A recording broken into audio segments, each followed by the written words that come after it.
All right, we are going to be looking at the LRBT2 document, the strengthened section at number 7. During the 1980s, Japanese collectors were very active in the market for European art, especially as purchasers of 19th century Impressionist paintings.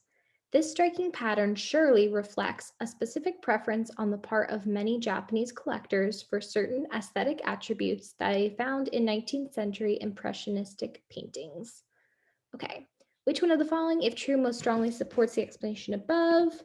The explanation or a conclusion? Well, let's look for those indicant words. We've got this pattern surely reflects a specific preference. So this is going to be our conclusion. So the pattern of buying the 19th century Impressionist paintings reflects a specific preference for certain aesthetic attributes. Okay, so we are looking for something that is linking the aesthetic attributes to the demand for the Impressionist paintings. So, A, Impressionist paintings first became popular among art collectors in Europe at the beginning of the 20th century. Um, Maybe, but we're looking for something that's going to strengthen our argument.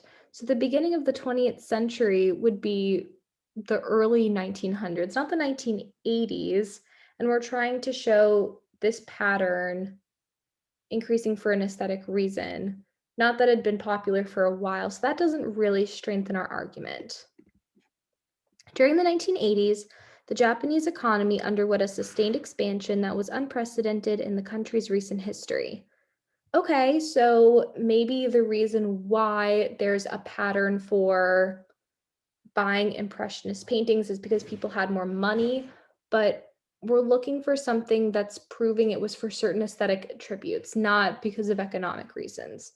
So B is not linking aesthetic attributes with the rise in purchasing of the paintings. C. Several 19th century Impressionist painters adopted certain techniques and visual effects found in Japanese prints that are highly esteemed in Japan.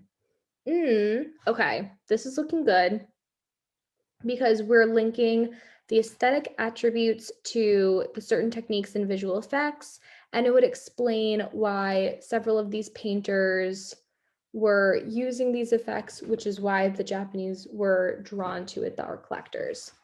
So C is looking good. Okay. During the 1960s and 70s, the prices of 19th century Impressionist paintings often exceeded the prices of paintings by older European masters. Again, this is linking the price as a reason for the purchasing of this art. And we're not looking for something linking price to the purchasing of the art. We're looking for linking the aesthetic attributes to the purchase of the art. So D is just not getting us there. E. During the 1980s, collectors from Japan and around the world purchased many paintings and prints by well-known 20th century Japanese artists.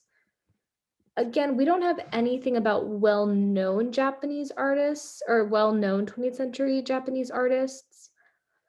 And again, they're looking for European art. So this wouldn't really do anything for argument. So nothing is linking aesthetic attributes to the purchasing of the European art by the Japanese collectors as well as C is. And so that's going to be your answer.